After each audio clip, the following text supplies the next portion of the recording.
یا بقیر حاض جلد و جلد رسول اللہ، بقیر یہ جو جعفر صادق کی جلد دیکھ رہے ہو یہ جعفر صادق کی نہیں محمد کی جلد ہے۔ توجہ ہے؟ پھر کہہ رہے تھے ان جلد کے اندر جو گوشت ہے رسول اللہ کا گوشت ہے، اس میں چلنے والی رگوں میں خون جو ہے رسول اللہ کا خون ہے۔ کیوں؟ رسول نے کہہ دیا تھا جو میں ہوں میرے آل محمد وہی ہیں۔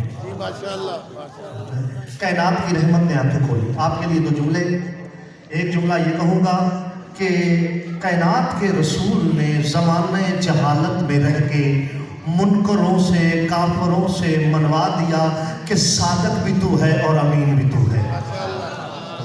اس جملے پہ تھوڑی توجہ کیجیے گا۔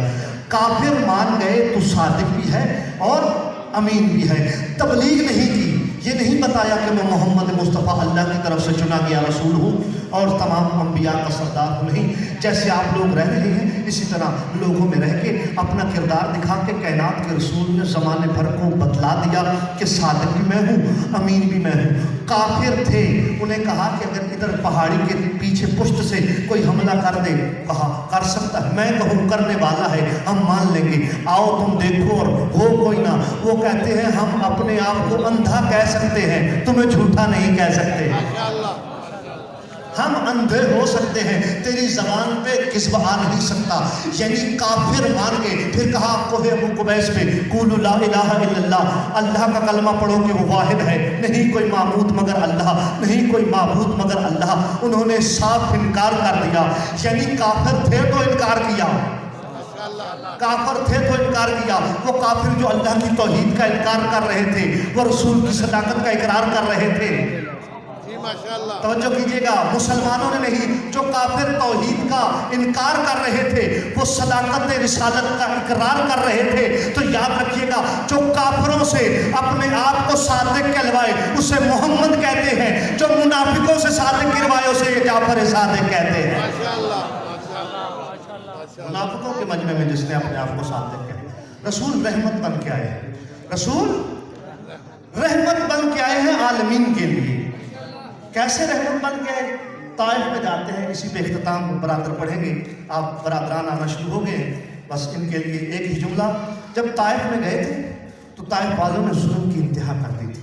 بچے کو یاد ہے، خون نالین مبارک تک چلا گیا اور اتنا زیادہ خون تھا، اس خون میں لت پت اپنے پاؤں تھے۔ یعنی آپ بعد میں بھی سنتے رہیں گے، قرخانی پہ بھی سنتے رہیں گے، ان کو پہلی دفعہ سننا ہے۔ جب یہ سارا نظام بنانا آپ کے لیے درس ہدایت دینے لگا ہوں، اگر کسی کے پاس آپ میں سے اتنی طاقت ہو کہ اسے کوئی گالی بھی دے، ہم اسے وہ جواب دیں گے کہ پھر وہ گالی نہیں دے پائے گا۔ توجہ ہے؟ ہمیں کوئی گالی دے یا برا لفظ کہے یا ہمارے کہنے پہ نہ چلے، ہم اس سے سزا دیں گے، لیکن یاد رکھنا ہمارے پاس طاقت ہوگی تو ہم سزا دیں گے۔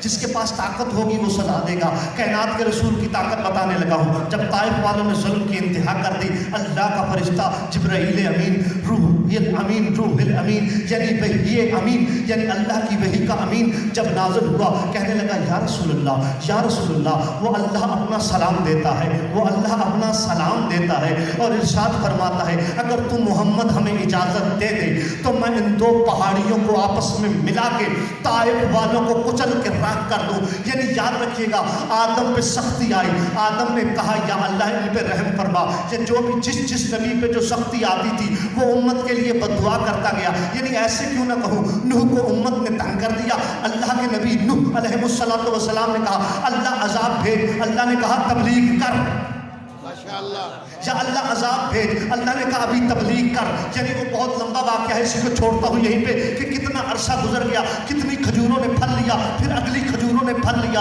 پھر اگلی کھجوروں نے پھل لیا۔ نبی کی زندگی کا 2500 سال یا 950 سال گزرتے چلے گئے۔ یاد رکھنا اللہ نے عذاب اختتام پہ دیا، لیکن نبی مانگتا رہا۔ ادھر نبی کھڑا ہے زخموں میں چور، اللہ کو چلا لایا، جبرائیل کو بھیجا۔ جبرائیل کہنے لگا میرا اللہ کہہ رہا ہے اگر محمد تو اجازت دے دے، اگر تو اجازت دے دے تو میں دونوں پہاڑوں کو آپس میں ملا کے اس بستی کو کچل کے راکھ کر دوں۔